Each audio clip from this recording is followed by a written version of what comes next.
حالت نزع میں انسان کی کیفیت۔ بعض اہل علم نے موت اور جان کنی کی کیفیت کو بیان کرتے ہوئے کہا ہے، جان لو، حقیقت میں جان کنی کی سخت تکلیف کو وہی شخص جان سکتا ہے جس کا اس سے سابقہ پڑا ہو، اور جس کا سابقہ نہیں پڑا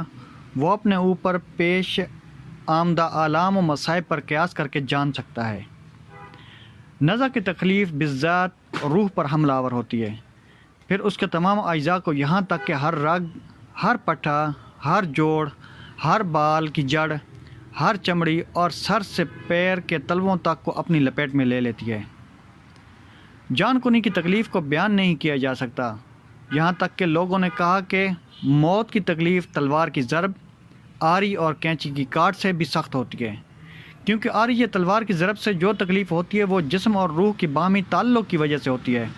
اب تصور کیجئے کہ یہ حالت خود روح پر طاری ہو تو تکلیف کی کیا کیفیت ہوگی۔ تلوار کی زد میں آنے والا شخص مدد طلب کرتا ہے، اپنی زبان اور دل میں قوت باقی رہنے کی وجہ سے چیخ مارتا ہے، لیکن جان کنی میں پڑنے والا شخص جس کی آواز اور چیخ ختم ہو جاتی ہے،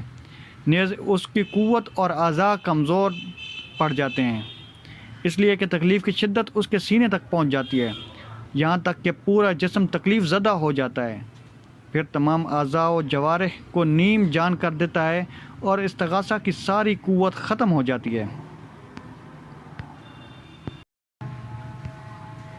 موت کی تکلیف عقل کو ناکارہ، زبان کو گنگ اور اعضاء کو کمزور کر دیتی ہے،